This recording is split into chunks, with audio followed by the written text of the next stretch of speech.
Bonjour à tous, aujourd'hui le concours général, exercice 2, suite positive et suite bornée. Donc on étudie dans cet exercice une suite pas facile, une suite donc associée à un nombre alpha, avec U0 égale U1 égale 1, et on a une relation de récurrence ici d'ordre 2, donc UN plus 2 en fonction de UN plus 1 et de UN, donc UN plus 2 c'est UN plus 1 au carré moins alpha UN puissance 4.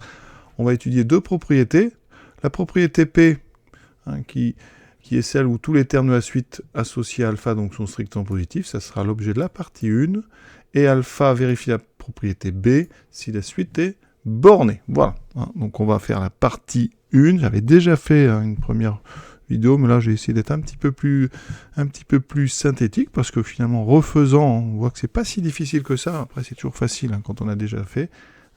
Donc on va refaire la partie 1, et après on attaquera bien sûr la partie 2, qui est, je trouve, plus difficile, avec beaucoup de récurrences. C'est vraiment un exercice 2, il faut savoir faire des récurrences. Donc on est parti. Donc première question, on va regarder déjà des réels, donc les réels plus grands que 1, les réels négatifs, et donc on va regarder un petit peu ce que ça nous donne sur cette propriété de UN, donc strictement positif. Donc première question, on va s'intéresser donc à alpha appartenant à l'intervalle 1 plus infini.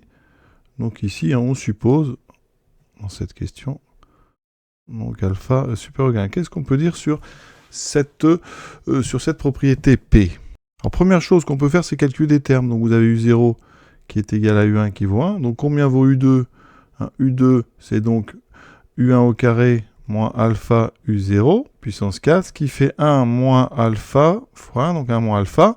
Alors là, regardez, alpha est supérieur ou égal à 1, donc, si je mets à droite, ça veut dire que 1 moins alpha est donc inférieur ou égal à 0, d'accord? Ça veut dire qu'ici, dans tous les cas, si on suppose alpha plus grand que 1, on aurait U2 qui est inférieur ou égal à 0. Donc, ça veut dire que, évidemment, tous les termes ne sont pas strictement positifs. U2 est inférieur ou égal à 0, donc ça veut dire que, eh bien, UN ne vérifie pas la propriété P. Donc, pour alpha supérieur ou égal à 1, c'est déjà terminé, vous voyez. Rien qu'en regardant U2, on voit bien que ça ne peut pas être une suite avec des termes strictement positifs, puisque U2 est inférieur ou égal à 0. B, maintenant, on suppose donc alpha inférieur ou égal à 0. On suppose alpha inférieur ou égal à 0. Dans ce cas, vous voyez, le 1 moins alpha ne pose plus de problème, il est positif. Donc là, on peut calculer quelques termes, on se rend compte que c'est positif, a priori, donc on va montrer ça par récurrence. Ce qu'il faut se demander, c'est qu'est-ce qu'on va montrer. Alors, on va utiliser une relation ici d'ordre 2, donc ce sera du n plus 2, donc il faut faire un petit peu attention. Donc si je veux utiliser du un plus 1, je vais donc montrer que pour tout n, donc appartenant à n étoiles, je vais montrer que UN est strictement positif. Je sais déjà que U0 est strictement positif. Donc on initialise, il n'y a pas de problème. Initialisation U1 est strictement positif. L'hérédité, donc, je prends soit n appartenant donc à grand N étoile tel que UN est strictement positif. Dans ce cas-là, comme on va fabriquer UN plus 1, vous savez, UN plus 1, c'est UN carré, d'accord, moins alpha UN moins 1. D'accord, c'est pour ça qu'ici, je peux considérer UN-1 puisque j'ai pris une étoile. Ce terme-là, en fait, alpha est négatif ou nul. Donc ça veut dire que ce terme, il est supérieur ou égal à 0. Important. Donc conclusion, qu'est-ce qu'on a dans l'hypothèse de récurrence UN strictement positif? Là, j'ai UN carré qui est strictement positif. J'ai ce terme-là qui est supérieur ou égal à 0. Ça, si vous voulez, c'est supérieur ou égal à donc UN carré qui est donc strictement positif. Donc j'ai bien montré, donc après on ne va pas rédiger ça ici, vous faites la conclusion par le principe de récurrence, on a initialisation, donc c'est vrai pour tout n appartenant à une étoile, comme c'est vrai aussi en 0, ça veut dire que quand alpha est inférieur ou égal à 0, eh bien tous vos termes sont bien strictement positifs. Donc ça veut dire conclusion, eh bien pour tout alpha inférieur ou égal à 0, UN possède la propriété P.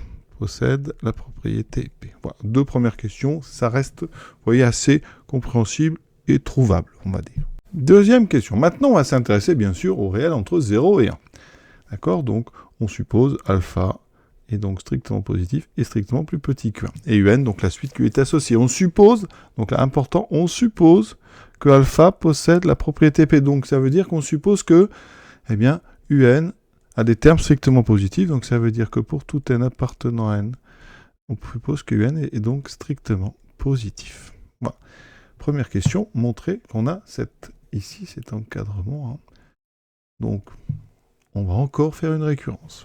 Pour l'initialisation, alors là, par récurrence, on va faire pour tout n appartenant à grand n. Je ne mets pas une étoile, j'en ai pas besoin, je pense. Donc là, on a initialisation. Effectivement, U1 vaut donc 1, qui est inférieur ou égal à U0, qui vaut aussi 1, qui est inférieur ou égal à 1. Donc ça, c'est vrai. OK. Maintenant, hérédité. Donc, hérédité, on suppose, donc, soit n appartenant à grand N, tel que la propriété, elle est vraie.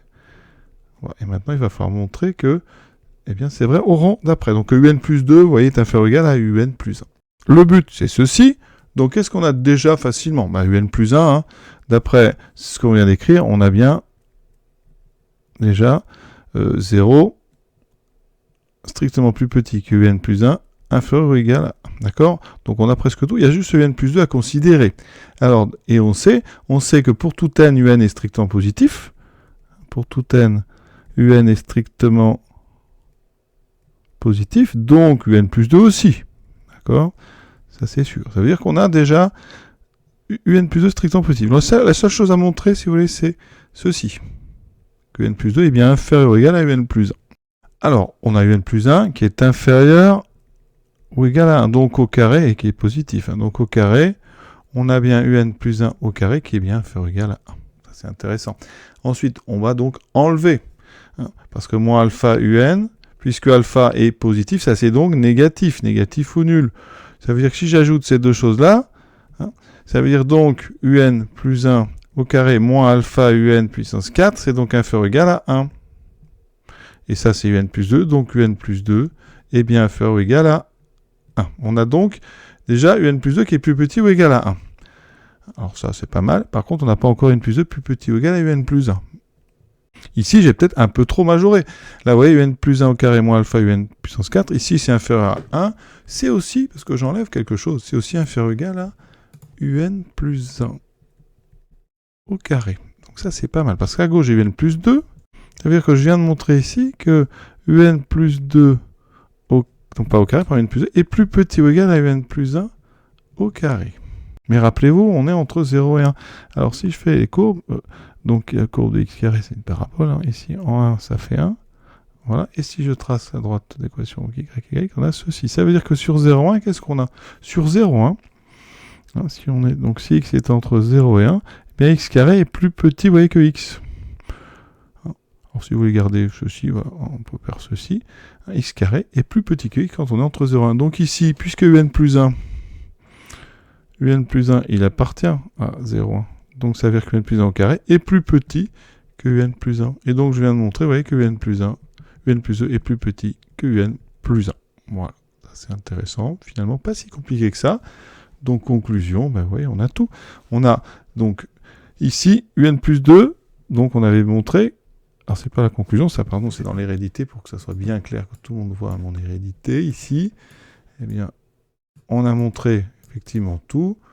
Donc, première chose, on avait 0 qui était plus petit que UN plus 2. Ça, c'est parce qu'on a supposé que la suite possède la propriété alpha. La propriété P. Ensuite, on vient de montrer que UN plus 2 est plus petit que UN plus 1. On avait, par l'hypothèse UN plus 1 inférieur ou égal à 1. Donc, on a bien montré. Donc, la propriété elle est bien héréditaire. Conclusion, je vous laisse évidemment la faire par le principe de récurrence. La propriété est vraie pour tout n. Donc, on a bien montré ici que si on était entre... si alpha est entre 0, on a bien cet encadrement. Alors, il est bien cet encadrement, parce qu'il y a deux choses dedans. Il y a une suite qui est décroissante et une suite qui est bornée. D'accord? D'après A, UN est donc décroissante. Et donc, là, ce qui m'intéresse, c'est pas qu'elle soit bornée, c'est qu'elle soit minorée. Elle est minorée par 0. Donc, elle est décroissante et minorée. Donc, la suite UN converge. D'accord? Alors, on sait que, donc, on converge vers une limite, hein, qu'on va appeler, pas L pour l'instant. Et cette limite, déjà, première chose, on sait que UN est entre 0 et 1, eh bien, la limite, elle est entre 0 et 1. Ça peut être 0, ça peut être 1, mais elle est entre 0 et 1. Voilà. Première chose. Maintenant, dans la relation de récurrence, on va passer à la limite. Ça veut dire que, ici, UN plus 2 tend vers L, UN carré tend vers L, c'est que des opérations continues, il n'y a aucun problème, vous pouvez faire comme ceci. Ça veut dire que votre limite, elle vérifie ceci.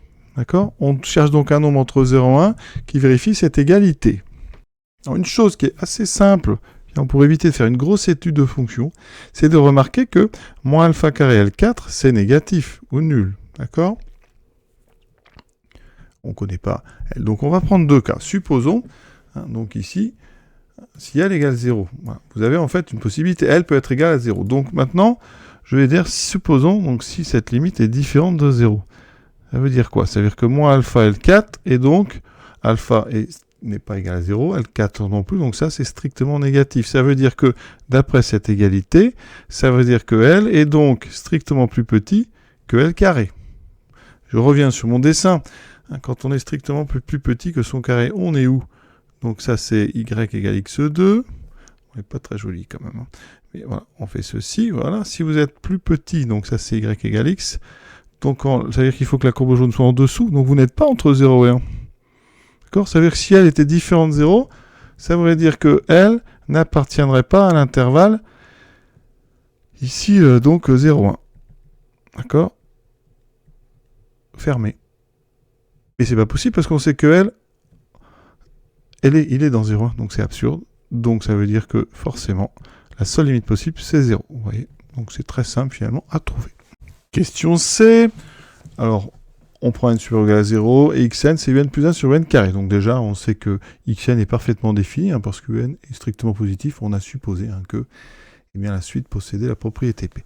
Exprimer xn plus 1 en fonction de xn. Alors vous allez voir, c'est pas difficile. Donc je rappelle, pour tout n appartenant à grand N, on sait que un est strictement positif. Propriété P. Si je veux xn, regardez ma relation là-haut. Qu'est-ce que j'ai? Alors je vais regarder xn plus 1. xn plus 1, c'est donc un plus 2 sur un plus 1 au carré. Donc je remplace un plus 2 par son expression en relation de récurrence, un plus 1 au carré, moins alpha un puissance 4, un plus 1 au carré. On sépare en deux termes. Vous voyez, les un carrés vont simplifier. Ça fait 1 moins alpha. Alors ici, je vais mettre des parenthèses, parce que vous avez un puissance 4 et un plus 1 au carré. Donc si je mets ça au carré, j'aurai un carré sur un plus 1. Et vous voyez, à l'intérieur de la parenthèse, c'est reformé quoi? Pas xn, mais son inverse. Ça veut dire que là, j'ai moins le alpha, donc fois 1 sur xn au carré. Donc, ça veut dire que pour tout n appartenant à grand N, on vient de montrer que xn plus 1, c'était 1 moins alpha sur xn carré. D'accord? Et là, c'est intéressant parce que ça, c'est du classique. Ça veut dire qu'xn est xn plus 1 est une fonction de xn avec une fonction f. D'accord? Ici, on a ici les termes xn est positif, puisque un et un plus 1 au carré, c'est tout est strictement positif. Ça veut dire qu'ici, on est donc sur une fonction définie de donc R étoile plus, donc les nombres strictement positifs dans R, qui a x associe 1 moins alpha sur x carré. Voilà. Maintenant, démontrer que la suite x est infinie, que l'on notera x infini. Alors, qu'est-ce qu'on peut faire avec ce genre de suite? Alors, c'est une suite assez classique, parce que la fonction f est simple. Et on va regarder, alors, pour ceux qui sont très forts, on va dire, sur les compositions, cette fonction, elle est facile à... Enfin, les variations sont faciles à trouver, parce qu'x carré, si vous voulez, c'est... on est sur R plus étoile, donc x carré, ça sera strictement croissant. Quand vous inversez, ça sera strictement décroissant. Il y a un moins, ça devient croissant. Donc cette fonction f, elle est croissante. Alors si vous voulez, on peut la dériver. Il n'y a pas de problème de dériver. La dérivée, c'est donc moins, on dérive 1 sur x2, ça fait un moins de plus. On aura donc 2 sur x3. C'est donc strictement positif sur notre domaine. Donc la fonction f, elle est strictement croissante. Bon, ça, c'est important. Une fonction strictement croissante dans une suite, comme ça, en fait, ça va conserver l'ordre du départ. C'est-à-dire si vous avez eu 0 qui est plus petit que 1, par exemple, quand vous allez composer par f sur le bon domaine, eh bien, par croissance, les images ne changeront pas. C'est-à-dire que l'image de U0 sera plus petite que l'image de U1. Et donc, vous voyez, U1 sera plus petit que U2. Donc, en fait, l'idée d'avoir une fonction ici croissante strictement, ça va conserver l'ordre. Donc, on va montrer par récurrence ici. Alors, je ne sais pas si elle est croissante ou décroissante, mais on va regarder déjà X1. On va regarder X. Alors, X0, ça fait donc U1 sur U0 carré. Ça vaut... Donc, on a dit 1. Et X1 vaudra quoi? Donc U2 sur U1 au carré. U2, on l'a déjà vu tout à l'heure, c'était 1 moins alpha sur 1 moins alpha. Donc ça veut dire que X0 est plus grand que X1. Donc par cette fonction, vous allez voir, ça va. Donc on va montrer que la fonction, vous voyez, la suite, pardon, elle est décroissante. On va donc montrer ça. Alors évidemment, utilisation, on l'a déjà dit, x0 vaut 1, x1 vaut 1 moins alpha. Donc c'est vrai, c'est OK, puisqu'on a vu qu'alpha était positif, donc x1 est plus petit que x0. Hein, c'est même strict, oui. Est-ce que alpha peut être nul? Je me rappelle plus. Non, l'alpha est dans l'ouvert, donc ici, il n'y a pas de problème, hein, on a bien strict. Alors, j'ai mis strict, mais d'ailleurs, je suis même pas sûr que ça soit très utile. On va mettre supérieur ou égal à 0, comme ça. Donc, l'hérédité, donc, soit n appartenant à grand N, tel que, donc, xn est supérieur ou égal à xn plus 1. Le but, c'est d'avoir ça au coup suivant. Hein. Alors, on sait que xn, de toute façon, il est positif, parce que c'est un quotient de 2 positifs. Donc ça, on est bien sûr du strictement positif. Et j'utilise f qui est strictement croissante. Donc f étant strictement croissante, conserve donc hein, f de xn est supérieur ou égal à f de xn plus 1. Voilà. Donc xn plus 1 est supérieur ou égal à xn plus 2. Hein, ça, ce qui est important, évidemment, c'est que on est bien sur 0 plus l'infini ouvert, là où la fonction f a été définie, et là où on a montré qu'elle était strictement croissante. Vous voyez, c'est assez simple, et après, bien sûr, comme d'habitude, faites une conclusion par le principe de récurrence, etc. Voilà, on a montré que donc, notre suite xn, elle est donc ici décroissante.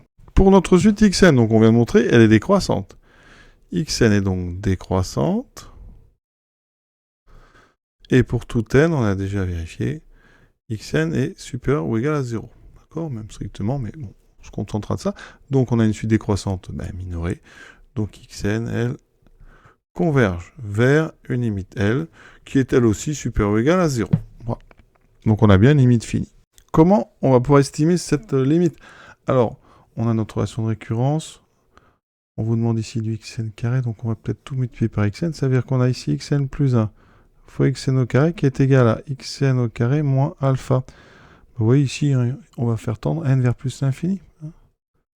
Donc xn plus 1 tend vers L, il n'y a pas de problème, hein, c'est des produits des puissances, donc ça fait ceci L carré qui va être égal à L carré moins alpha. Alors vous, on veut, alors c'est pas L, j'ai appelé, pardon, oui, on va peut-être prendre leur notation, ici vers x infini, voilà, on appelle cette limite x infini, donc quand je fais tendre, bon je n'ai pas appelé ça L, ça fera donc x infini fois x infini au carré égale à x infini au carré moins alpha, donc... Alors, on a ici une petite factorisation. Ça veut dire que alpha est égal à donc x infini au cube, pardon, au carré, on a dans ce sens-là, moins x infini au cube. Je factorise par x infini au carré, il me restera 1 moins x infini. Et c'est exactement ce qu'on voulait, puisqu'on a bien exprimé x infini carré fois 1 moins x infini en fonction de alpha, puisque ça fait même alpha. En déduire que alpha est inférieur ou égal à 4 sur 27. Donc ici, on vient de montrer que x infini est solution de l'équation donc x carré fois 1 moins x égale alpha. Donc on va étudier une fonction, donc g de x, qui sera x carré fois 1 moins alpha moins alpha. On va étudier g, donc soit g, hein, donc tel que, voilà, et on l'a défini sur quoi? Alors x, c'est x infini, donc on sait que x infini, on avait dit c'était donc forcément donc strictement positif, donc on va étudier ça sur R+. Donc on va l'étudier donc sur R+, ça suffira. Donc ça se dérive assez bien. G',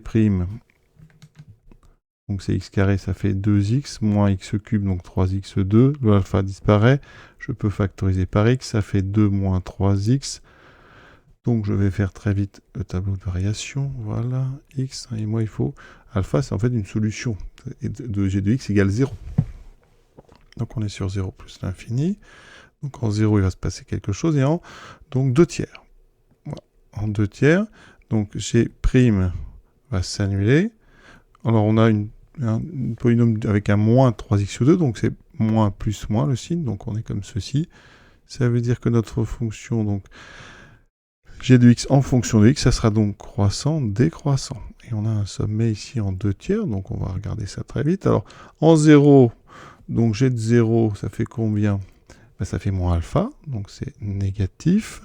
Ensuite en plus l'infini, c'est du moins x cube, ça tendra vers moins l'infini, il n'y a pas grand chose à dire. Et par contre, en 2 tiers, il faut que j'aille chercher cette valeur. G de 2 tiers vaut combien? Donc 2 tiers au carré fois 1 moins 2 tiers moins alpha, ce qui me fait 4 sur 9 fois 1 moins 2 tiers, 1 moins 2 tiers, ça fait 1 tiers. Et là, on est content parce que regardez, ça fait 4 sur 27. Le 4 sur 27 vient d'apparaître. Donc, c'est votre fonction ici G a un maximum qui est donc 4 sur 27 moins alpha. Et on veut une solution de G de x. Hein. Donc, on veut que G de x égale 0 ait au moins une solution qui est notre limite. D'accord ? Donc, ça veut dire que, vu qu'on part de moins, il faut donc que 4 sur 27 moins alpha soit donc forcément au moins supérieur ou égal à 0. Et si vous regardez, ça fait alpha inférieur ou égal à 4 sur 27. Et on a donc déduit ce qu'il fallait, oui, rapidement, sans faire une très très grosse étude. Hein, on a étudié donc l'équation qu'on venait de nous donner. C'est pour ça que l'ordre déduire, il est important, parce qu'on travaille sur ce qu'on vient de montrer. C'est toujours important, ça. Il nous reste la dernière question, qui était difficile. Ça à 3, il y a beaucoup de choses. Hein. Il faut avoir un petit peu vraiment des connaissances sur les suites définies, vous voyez, par une fonction. Donc je garde cette fonction G, elle est intéressante, parce que le 2 tiers ici, il va nous servir. Alors nous, dans l'idée, on a donc xn plus 1, on va travailler sur xn, qui est f de xn. D'accord, avec cette fonction f qui est toujours là, qui est l'expression 1 moins alpha sur x carré. Alors la courbe de cette fonction, on les connaît ces courbes-là. Hein. C'est 1 sur x2, on connaît bien. Sur R+, ça ressemble, hein, c'est une branche d'hyperbole, c'est pas une hyperbole puisque c'est du carré, mais ça ressemble beaucoup. Et vous avez ici 1 moins quelque chose avec alpha positif, donc ça, c'est donc la droite d'équation y égale 1. Pour utiliser des suites définies par récurrence avec une fonction, on a besoin de la première bisectrice, alors je vais peut-être la faire, il faut bien que ça soit, donc c'est dans la direction de la diagonale, ça c'est la droite d'équation y égale x. Si je trace l'équation de f ici, alors ici f dépend de alpha, hein, bien sûr, et il faut, pour avoir une limite, il faut, en fait, dans ce système, il faut que votre courbe, elle coupe la première bisectrice. Si elle ne coupe pas, eh bien, avec le fonctionnement de suite définie par récurrence, vous n'aurez pas de limite. Donc, c'est le fameux théorème des points fixes ici. Il faut que cette courbe, alors la courbe, elles sont comme ça, hein, d'accord ? Il va falloir que le alpha soit assez grand pour que votre courbe jaune coupe. Hein, et donc, ici, première chose, on peut déjà essayer d'aller chercher quelle est la position vraiment, où il y a une seule intersection. Voilà, ça fait ceci. Alors, je vais vous montrer sur GeoGebra peut-être. Donc voilà, envers, c'est la courbe de notre fonction, hein, f qui dépend de alpha, là c'est pour alpha égale 0,8 par exemple. Vous avez ici la première bisectrice, et ici 1, c'est notre limite, hein, parce que quand x tend vers plus infini, f de x va tendre vers 1. Et regardez, quand alpha diminue, petit à petit, ma courbe verte, en fait, elle va... Et moi, il faut qu'il y ait des intersections. Il faut qu'il y ait un système avec... Voilà. Par exemple, je vais vous montrer ceci en gros plan. Nous, au départ, hein, on a donc x0 qui voit, donc on part là. Et vous voyez, quand on fait ce genre de suite, on est ici. Puis après, il y a un système, il y a ce petit escalier convergent. Hein. Si vous avez une intersection, on a un escalier ici décroissant convergent. Voilà. Et qui va justement tendre vers la première l'intersection ici, la plus près de x égale 1.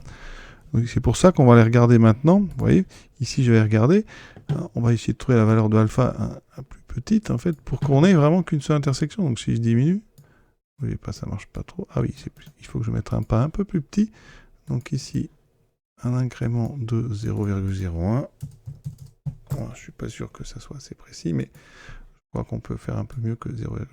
Et donc, vous voyez qu'en diminuant, ouais, donc, il y a par ici, sur cette valeur-là, hein, on n'aura qu'une intersection.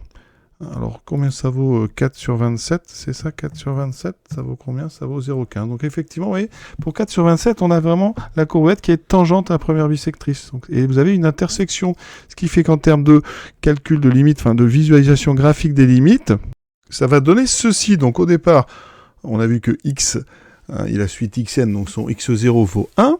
Donc, ça veut dire qu'on va aller lire x1 ici. Et après, vous avez toujours, hein, je répète, ce fonctionnement ici. Comme la fonction ici, elle est décroissante, et on va l'étendre ici vers l'intersection qui est par ici. Donc c'est pour ça que l'intersection est très intéressante. Et elle est où cette intersection? Eh bien elle est en 2 tiers, parce que notre tableau de variation, vous voyez, c'est 2 tiers. Donc l'idée, c'est que, eh bien, il va se passer quelque chose avec ce 2 tiers. Dans ce fonctionnement, on voit que xn va être toujours supérieur ou égal à 2 tiers. Alors si je prends des valeurs de alpha plus grandes, l'intersection entre la courbe verte et rouge, elle va se décaler vers la droite, elle sera plus grande que 2 tiers. Donc l'idée, eh bien, c'est qu'on va essayer de montrer déjà que xn est plus grand que 2 tiers. Je vais donc montrer par récurrence que pour tout n, xn est supérieur ou égal à 2 tiers. Donc, pour n égale 0, donc initialisation, il n'y a pas de problème. x0, on a dit que x0, ça valait 1. D'accord, ça fait U1 sur U0, il n'y a pas de problème, donc c'est OK. Pour l'hérédité, donc on suppose, donc on prend soit n appartenant à grand N tel que xn est plus grand que 2 tiers. Dans ce cas-là, je compose par f, hein, on est entre donc 2 tiers et xn, on sait qu'il est inférieur ou égal à 1.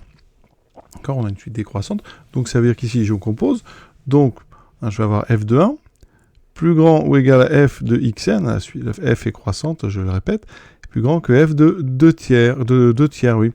Donc ici, j'ai l'expression de f. Donc pour x égale 1, f de 1, ça fait 1 moins alpha, supérieur égal ici à xn plus 1, qui est supérieur ou égal à f de 2 tiers.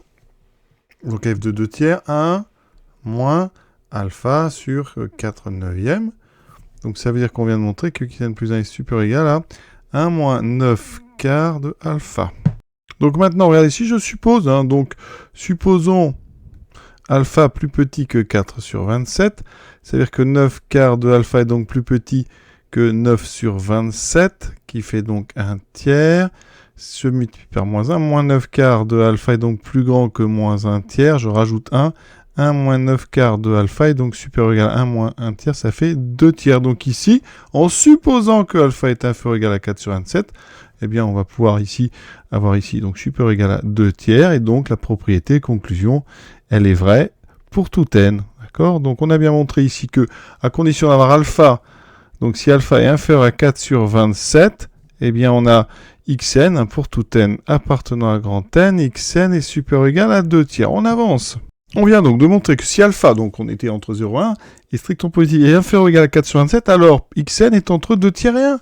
Mais xn, c'est quoi? Eh bien c'est un plus 1 sur n carré. Ça veut dire que pour tout n appartenant à grand n, on vient de montrer que un plus 1 sur un carré est entre 1 et 2 tiers. Donc ça veut dire plein de choses. D'abord, ils ne peuvent pas être nuls, parce que n plus 1, vous voyez, est entre 2 tiers et 1, enfin 2 tiers fois n carré. Donc déjà, un plus 1 donc, est différent de 0. Donc, ça veut dire que comme u0 est différent de 0, eh bien, c'est-à-dire que pour tout n, on a bien effectivement un qui est différent de 0. Donc, en multipliant par un carré, j'obtiens un plus 1 supérieur ou égal à 2 tiers de un carré. D'accord ? C'est un nombre non nul, donc ça veut dire que c'est strictement positif. Donc, comme u0 est différent de 0, eh bien, on généralise pour tout n appartenant à grand n, on a bien un qui est donc strictement positif. Donc, la propriété, la suite un, eh bien, elle a la propriété P, puisque tous les termes sont strictement positifs. Voilà. Voilà donc pour cette question 3. On passe maintenant à la partie 2. Dans cette partie 2, on va s'intéresser à la propriété B. Donc la propriété B, c'est la suite associée alpha est bornée. Donc un caractère borné, toujours la même relation de récurrence, u0 égale u1 égale 1. Donc maintenant, on va d'abord faire comme pour la partie 1, on va éliminer les cas simples, on va dire les cas triviaux, même si rien n'est trivial dans un sujet de concours général. Mais ici, on va prendre donc petit a, donc on prend donc on suppose donc alpha, ici donc strictement négatif. Voilà. Qu'est-ce qu'on peut dire? Est-ce que la suite est bornée ou pas? Quand on a la relation de récurrence, bon, ça démarre à 1, 1, et après on a des puissances 4, avec ici un moins alpha qui est positif, donc, eh bien, si on se dit que finalement, les termes, ils vont vite augmenter, parce que regardez, U2, ça va faire quoi? 1 moins alpha fois 1, donc ça fait 1 moins alpha. Alpha était négatif, ça c'est strictement plus grand que 1. Donc en mettant ça à des puissances 4, des puissances 2 avec un moins alpha, ça va monter très vite. Donc on peut faire l'hypothèse assez naturelle que ça tend, ici la suite va tendre vers plus infini, donc on va essayer de majorer ça grossièrement par quelque chose. J'avais donc U2 égale 1 moins alpha, si vous faites U3, donc c'est du 1 moins alpha au carré, moins alpha U1, donc ça fait moins alpha. Voilà, et ça, on voit que c'est plus grand que 1 moins alpha au carré. Donc on peut tenir quelque chose, c'est-à-dire que U4, regardez, ça fera, donc ça sera plus grand, je minore ça par 1 moins alpha au carré, donc ça fait alpha, 1 moins alpha puissance 4, puisque je me carré, on rajoute un terme, donc ça sera plus grand que ça. Et donc ainsi de suite, on peut avoir assez facilement 1 moins U5, vous aurez plus grand qu'un moins alpha puissance 8. Donc la puissance, il monte très vite. Donc ce qu'on peut montrer par exemple, c'est que pour tout n appartenant à, donc ici, donc je prends n, et on prend n supérieur ou égal à 4, on peut montrer que n est plus grand ou égal à 1 moins alpha puissance n. D'accord? Donc au rang 4, initialisation, pour n égale 4, c'est OK, on vient de le montrer. Ensuite, hérédité, donc soit n appartenant à grand n, tel que un est plus grand que 1 moins alpha puissance n. Dans ce cas, un plus 1 qui est égal à un carré moins alpha un moins 1 puissance 4. Et ça, c'est positif. Hein. Donc ça, c'est plus grand que un carré, qui lui-même est plus grand, donc 1 moins alpha puissance n, donc puissance 2n. D'accord. Et 2n, bah, c'est plus grand que n plus 1, donc ça, c'est plus grand que 1 moins alpha puissance n plus 1. D'accord. Donc c'est vrai. Conclusion, par principe de récurrence, on a donc un qui est plus grand que ceci. Alors pourquoi c'est intéressant? Ben parce que 1 moins alpha est strictement plus grand que 1, donc la limite de moins 1 alpha, quand n tend vers plus l'infini, elle est égale à plus l'infini, donc par comparaison, la limite de un est égale à plus l'infini.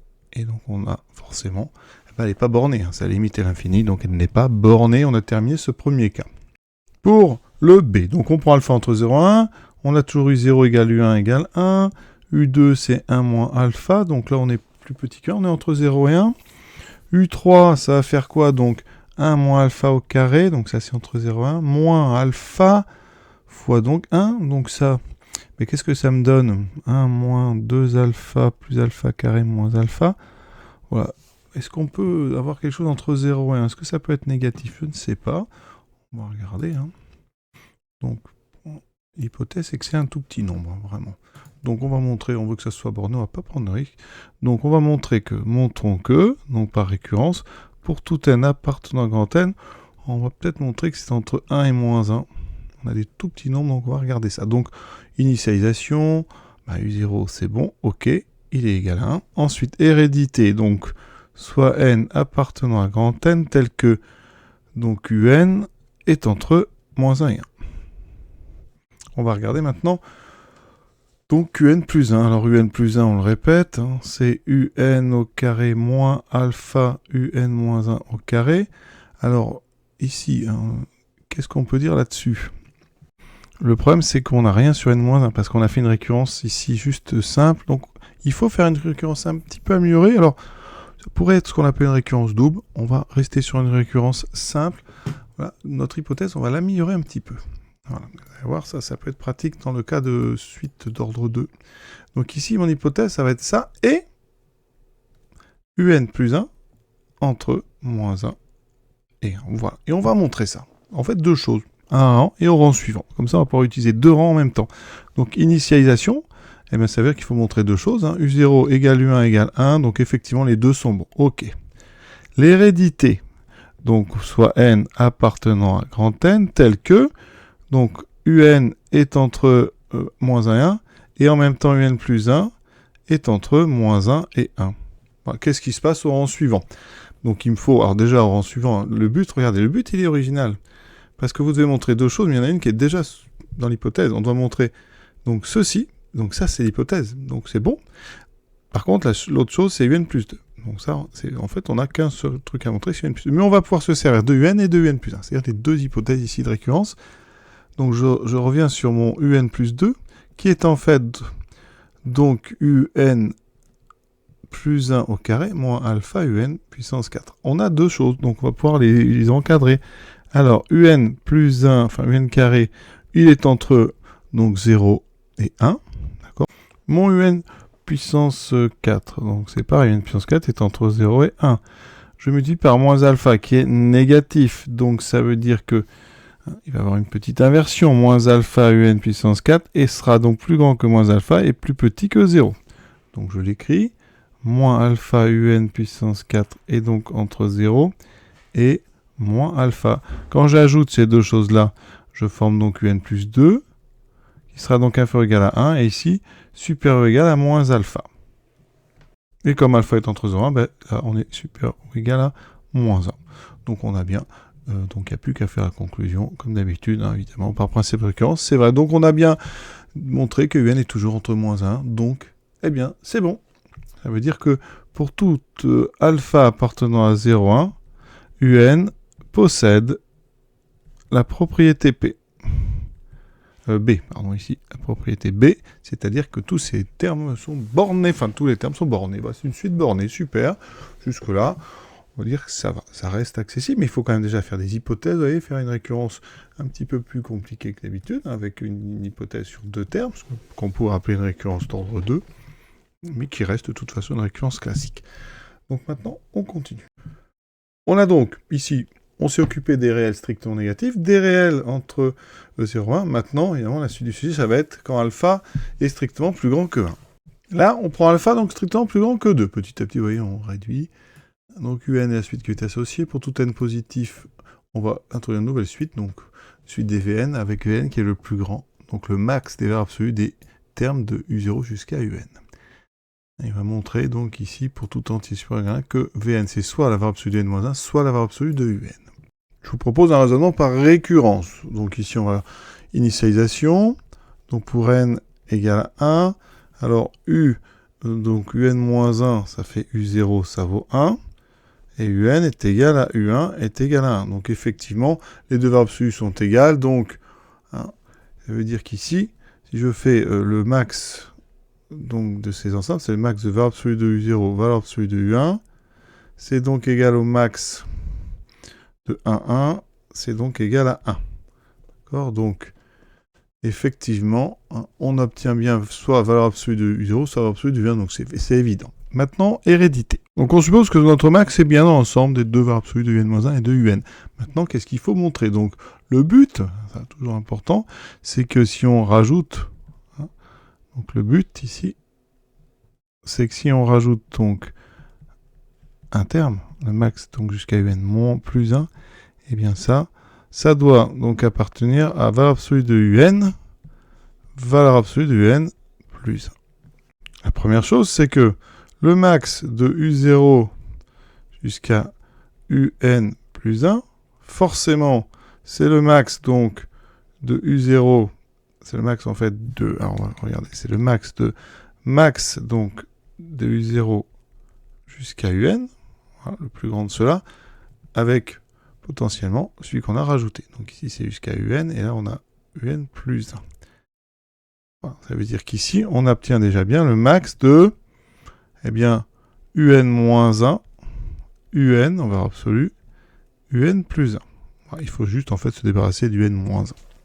Je réécris donc la relation, mais juste avec Un plus 1. Donc, ça fait Un carré moins alpha, Un moins 1 puissance 4. Alors, moi, ce qui m'intéresse, c'est le Un moins 1. Donc, je vais l'isoler. Un moins 1 puissance 4, c'est quoi? Ça fait donc ici, on aura Un carré moins Un plus 1 divisé par alpha. Il faut que je montre, hein, il faut que j'arrive à montrer que ça, quand valeur absolue, alors de toute façon, il y a une puissance, il faut que je montre qu'en valeur absolue, c'est plus petit hein, que Un ou plus petit que valeur absolue de N plus 1. Ici, donc on va dire que c'est inférieur à quoi? Donc déjà, il faut faire venir des Vn, c'est-à-dire des valeurs absolues. Donc ici, on a donc, alors la valeur absolue ne sert pas forcément parce que c'est un carré, mais ça me permettra de faire intervenir Vn assez facilement. Ici, j'ai valeur absolue de N plus 1, par contre je fais plus, voilà, super. Ensuite, donc ici, je vais faire intervenir Vn. Vn est plus grand que valeur absolue de N, puisque c'est un max. Donc là, je vais avoir Vn carré plus, ici pareil, Vn plus 1. Sur alpha. On sait que Vn est plus grand que 1, parce que dans la suite des Vn des max, ici, vous voyez, il y a le U0. Hein, parce que c'est plus grand que U0, que norme de U0 qui vaut 1. Donc ici, on a donc des nombres qui sont plus grands que 1. Donc ça veut dire qu'au carré, Vn carré est plus petit. Alors, vous pouvez pas être plus petit que Vn, hein, c'est plus grand que Vn. Par contre, c'est plus petit que Vn puissance 4. C'est intéressant parce que là, on a une puissance 4. Et pareil pour Vn plus 1, ça sera donc plus petit que Vn plus 1 puissance 4 sur alpha, mais Vn plus 1 est plus grand que Vn, donc ça, c'est plus petit que 2 fois Vn plus 1 puissance 4 sur alpha. Mais là, j'ai 2 sur alpha, alpha est plus grand que 2, donc 2 sur alpha, c'est entre 0 et 1 strictement. Donc, on vient de montrer que Un-1 puissance 4 est strictement plus petit que Vn plus 1 puissance 4. Donc, c'est-à-dire que la valeur absolue, alors on a des nombres ici qui sont plus grands que 1, donc la valeur absolue de N-1 est plus petite que, strictement, que Vn. Donc Vn plus 1 est plus grand strictement que la valeur absolue de N-1. Donc, ça veut dire que le max de nos trois choses ne peut pas être Un-1, puisque c'est strict. Donc ici, ça veut dire que là, on obtient que c'est le max donc de Un UN plus 1. Et c'est ce qu'on voulait montrer. Donc après, conclusion, par le principe de récurrence, notre propriété est vraie. Donc le plus important, c'est ici donc ce strict, voilà, avec un 2 sur alpha, qui nous vient du fait qu'on a supposé au début que alpha était strictement plus grand que 2. Voilà donc notre démonstration terminée. On attaque la question, mais elle est difficile aussi, celle-ci. Donc on a montré que Vn c'est le max de ça, il appartient soit donc valeur absolue de n-1 ou valeur absolue de un. Donc maintenant, je prends donc soit n appartenant donc à n étoile, donc voilà. Et donc je vais considérer Vn. Alors, Vn, donc c'est égal à soit valeur absolue de n-1 ou Vn égale valeur absolue du n. Dans les deux cas, je vais écrire la relation de récurrence que ça me donne pour avoir Vn qui apparaît. Donc si c'est un-1, j'ai donc un un, donc en premier cas, donc ça va, on a premier cas, on a ceci. Donc un plus 2, dans ce cas, je vais écrire un plus 1 égale un au carré moins alpha un moins 1 puissance 4. Et dans ce cas-là, à la place du n moins 1 puissance 4, ça veut dire que j'ai un plus 1 égale un carré moins alpha Vn puissance 4. De l'autre côté, j'aurai un plus 2 égale un plus 1 au carré moins alpha. Donc ici, je mettrai d'abord un, donc voilà comme ceci, puissance 4. Et donc, ça veut dire que un plus 2 serait égal à un plus 1 au carré moins alpha Vn puissance 4. Vous voyez, il y a deux cas. Alors, ici, on va essayer de majorer, de minorer au maximum. Donc, un plus 1. Alors, un plus 1, on sait que Vn plus 1, pardon, il n'y a pas la valeur absolue, si c'est Vn. Vn plus 1, donc c'est le max de un. Un plus 1. Donc, ça veut dire qu'ici, un plus 1, la valeur absolue de n plus 1, elle est plus, ici, elle est plus petite que Vn plus 1. D'accord ? Donc, ça veut dire que Vn plus 1, si j'enlève la valeur absolue, un plus 1 va être entre Vn plus 1 et moins Vn plus 1. Donc là, je peux mettre supérieur ou égal à moins Vn plus 1. Et de l'autre côté ici, on a la même chose. Un est comment ? Il est plus petit, un carré, que Vn carré. Donc ici, je vais avoir donc plus petit que donc Vn, alors ici, carré, moins alpha Vn puissance 4. Si je suis dans l'autre cas, ici, ça sera donc supérieur ou égal à moins Vn plus 2. Ici, ça sera inférieur ou égal à Vn plus 1 au carré, moins alpha Vn puissance 4. Là maintenant, alors revenons à la question, qu'est-ce qu'on veut montrer ? On veut montrer que la suite peut être bornée ou n'est pas bornée, donc ça serait bien de voir déjà, et regarder si Vn converge. Donc déjà, la suite Vn, de façon évidente, elle est croissante, puisqu'on a un max et on rajoute des termes. Voilà. Ensuite, on sait que Vn est plus grand ou égal à 1, parce que, bien déjà, on a dans cette somme, enfin dans cette liste, il y a la valeur absolue du 0 qui vaut 1. Donc déjà, Vn est supérieur ou égal à 1. Donc on va supposer que Vn converge. Supposons que donc limite de Vn est égale à L.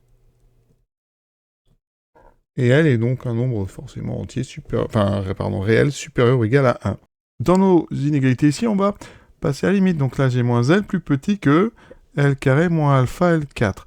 Alors ici, qu'est-ce qu'on va faire avec ça ? Alors là, alpha moins alpha, c'est négatif. Donc j'ai dit que L est plus grand que 1. Donc là, je peux dire que c'est plus petit que ceci, d'accord ? L4 est plus grand que L2, et comme il y a le moins, on met inférieur. De l'autre côté, ça me fera moins L plus petit que L2 moins alpha L4, donc on fait la même chose. Et d'ailleurs, ici, on obtient la même inégalité, vous voyez. Donc en fait, on va faire qu'une fois bien ici. Donc j'ai moins L, alors je simplifie par L, peut-être ça fait moins 1 plus petit que L facteur de 1 moins alpha. Est-ce que c'est bien ça ? Je ne sais pas, on va peut-être pas faire ça. Voyons, qu'est-ce qu'on peut proposer ? Donc on va peut-être mettre alpha tout seul. Ça veut dire que j'ai alpha L carré plus petit que L carré plus L. Donc alpha est inférieur à L carré plus L sur L2. Donc là, ça fait du 1 plus 1 sur L. Et comme elle est plus grand que 1, mais ça c'est inférieur ou égal à 2.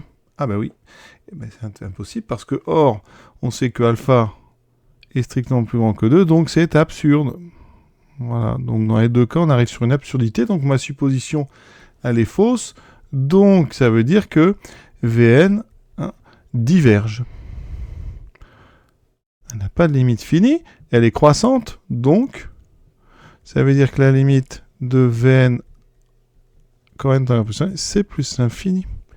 Donc Vn n'est pas borné.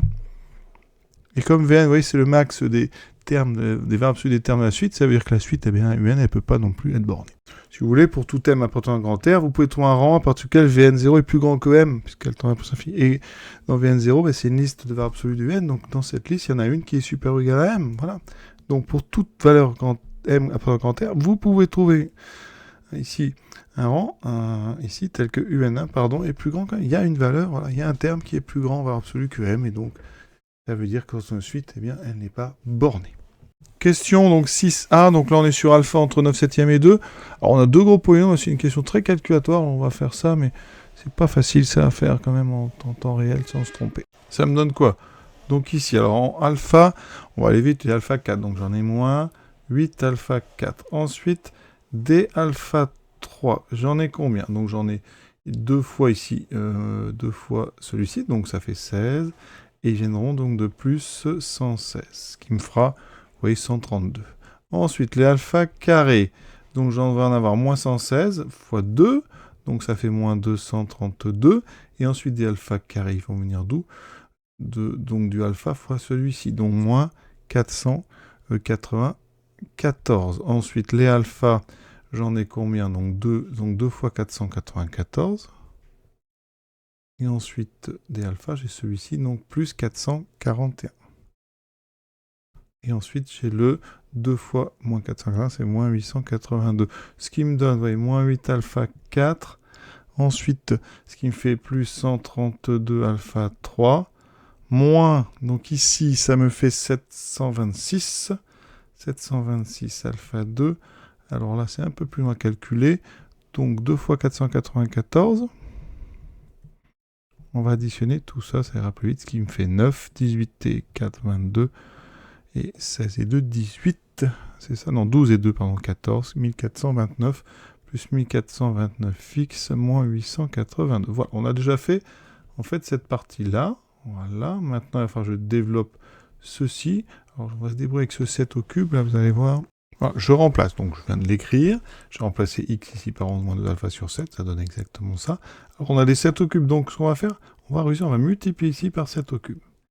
Comme ça va permettre d'enlever ceci, donc j'aurai alpha, 11 moins 2 alpha au cube, moins 11 moins 2 alpha, donc on a multiplié par 7 au cube, il n'y avait que 7, donc fois 49, moins 7 fois 7 fois 7, c'est 343. Voilà. Et on va comparer tout ça. Donc je développe. Il faut développer 11 moins 2 alpha au cube. Donc on va développer d'abord le carré.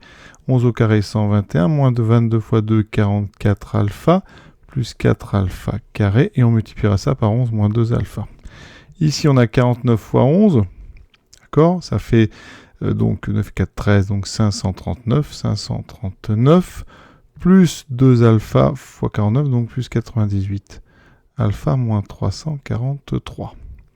Première bonne nouvelle, c'est qu'ici on a 539 et 343, la somme fait 882. Et on va faire comme ça, on regarde les puissances 4. Alors les puissances 4, elles viennent d'où?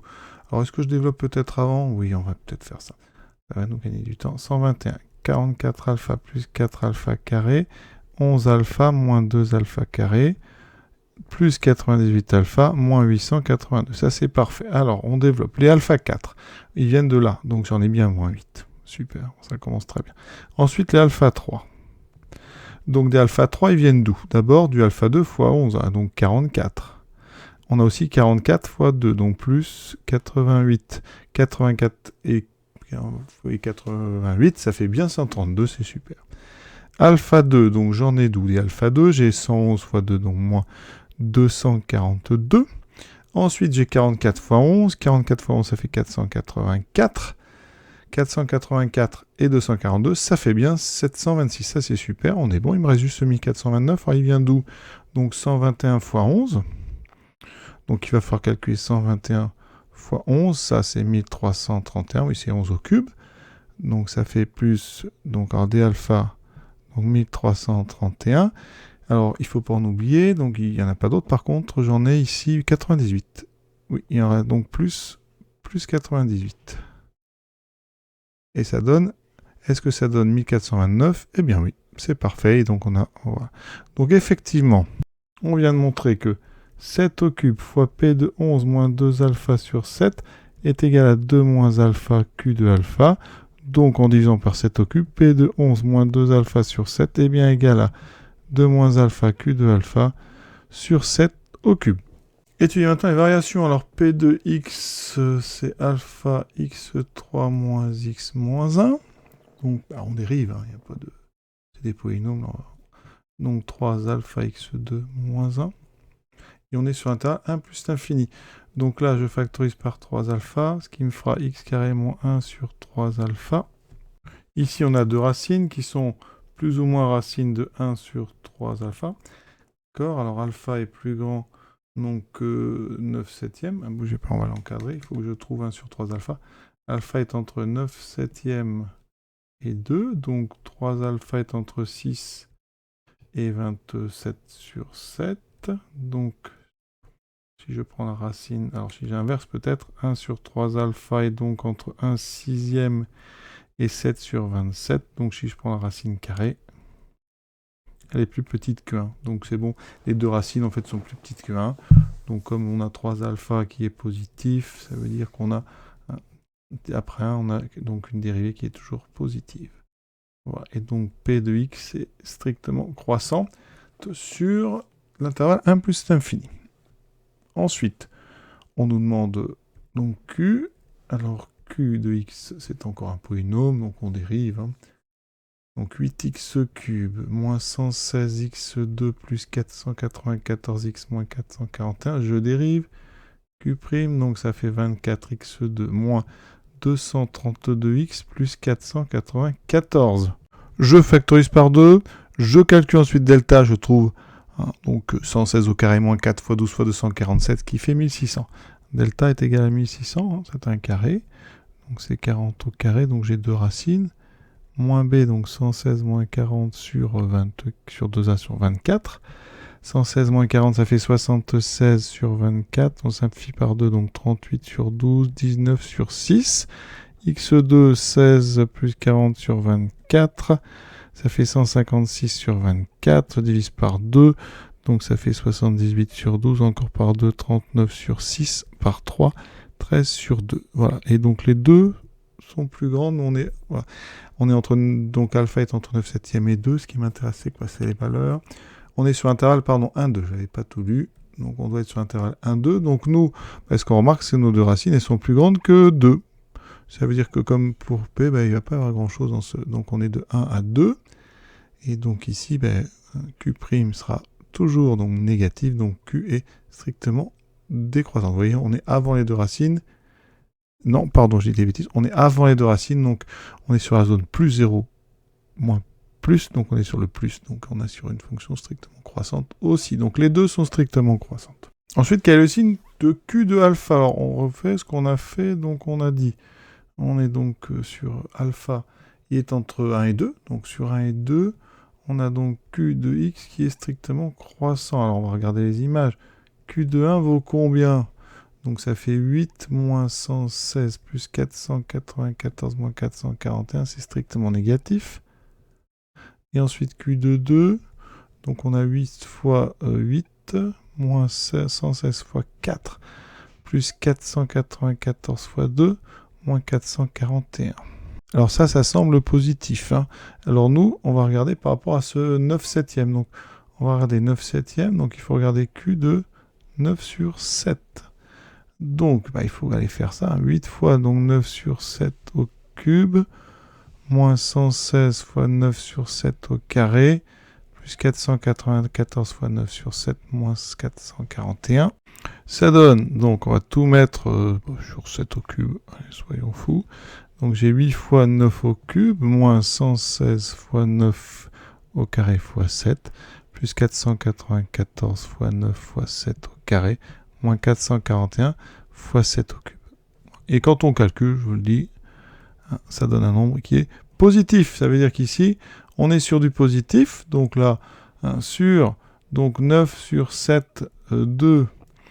Donc Q est strictement, est croissant strictement. Q de 9 sur 7 est strictement positif. Donc puisque alpha est entre les deux, Q de alpha est donc strictement positif. Comparer donc 11 moins 2 alpha sur 7 et moins U3. Déjà, on va les calculer U3 peut-être, parce que donc on avait U2, on le dit depuis le début, qui est 1 moins alpha. U3, c'est donc 1 moins alpha au carré, moins alpha fois 1, d'accord, oui. Donc je développe 1 moins 2 alpha plus alpha carré moins alpha.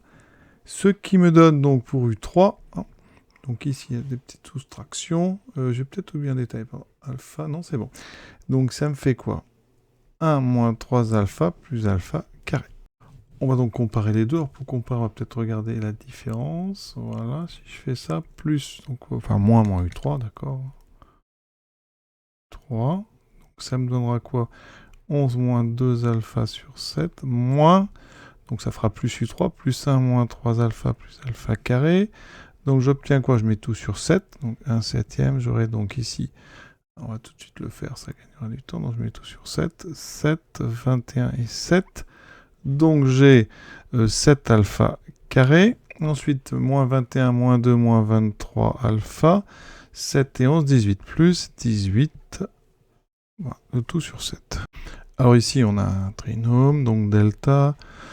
Donc 23 au carré moins 4 fois 7 fois 18.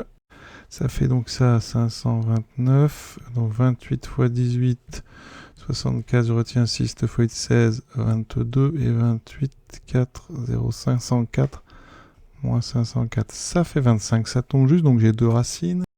Donc la première, je vais appeler ça alpha 1. Donc 23 moins 5 sur 14, 23, 18 sur 14, 9 sur 7. Et alpha 2, 23 plus 5 sur 14, 28. Ah, il y avait une racine évidente, 28 sur 14, ça fait 2. Donc ça se factorise en 1 septième, alpha moins 2, alpha moins 9 sur 7. Ah, vous voyez, le 2 et le 9 septième, on les retrouve, c'est l'intervalle dans lequel est alpha. Donc or, alpha est entre donc 9 septième et 2, c'est un trinôme, donc on est comme ceci, donc ça veut dire qu'entre les deux, on est négatif. Donc ça veut dire qu'effectivement, 11 moins 2 alpha sur 7 est donc plus petit ou égal à moins U3. Et si vous êtes un peu plus précis, ça sera donc ici strictement pour alpha, donc le seul qui peut être sur les bornes, c'est le 9 septième. Pour alpha, appartenant à l'ouvert, 9 septième 2. Et 11 moins 2 alpha sur 7 égale moins U3 pour alpha égale à 9 sur 7.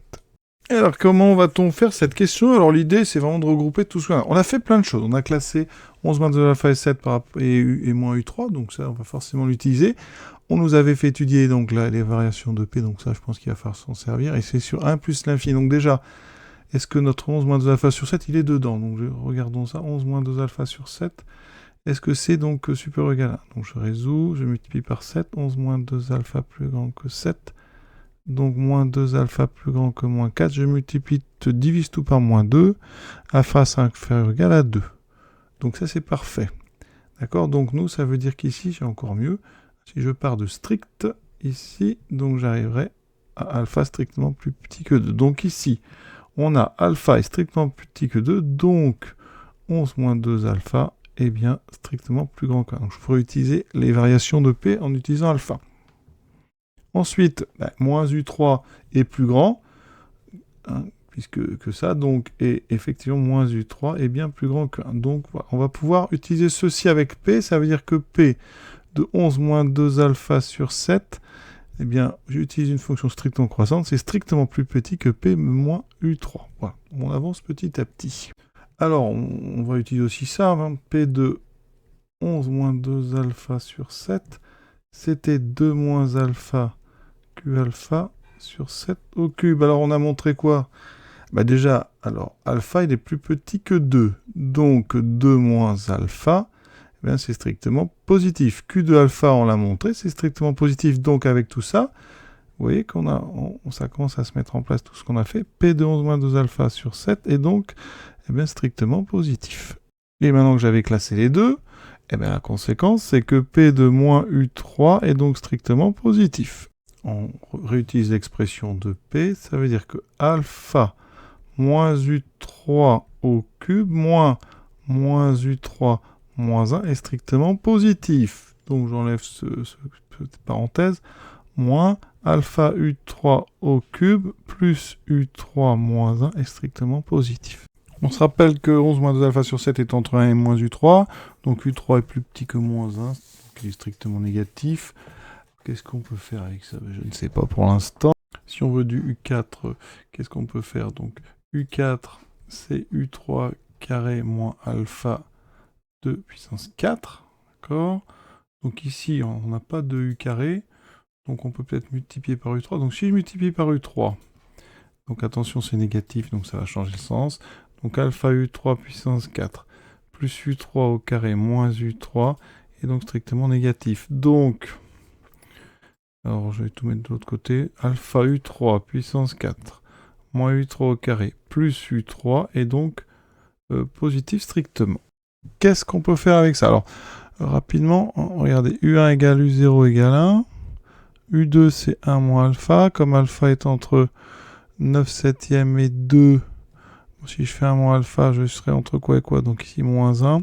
Et là, moins 2 septièmes. Ça veut dire que comme U3 est plus petit que moins 1, on l'avait dit, mais ça veut dire que U3 est plus petit que U2. Ça, c'est bien. On va s'en servir peut-être. Alors là, je vais faire intervenir U4, parce que U4, c'est U3 carré moins alpha U2 puissance 4. Donc je mets ça là-dedans. Alpha U3 puissance 4 moins U3, ça fait quoi?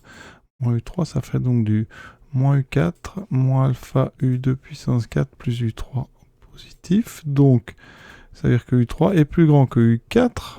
Ensuite, de l'autre côté, j'aurai plus alpha U2 4 moins U3 4. On vient de classer U3 et U2 et les deux sont négatifs. Ça veut dire que quand je mets puissance 4, ça c'est donc ici plus grand, donc ça c'est négatif. Donc ça veut dire qu'ici c'est plus grand que U4.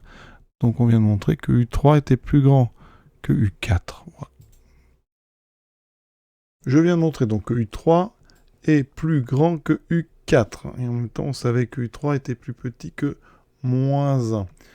Donc ça veut dire que le moins 1 on va le mettre ici. Ça veut dire qu'on a U4 est plus petit que U3 qui est plus petit que moins 1.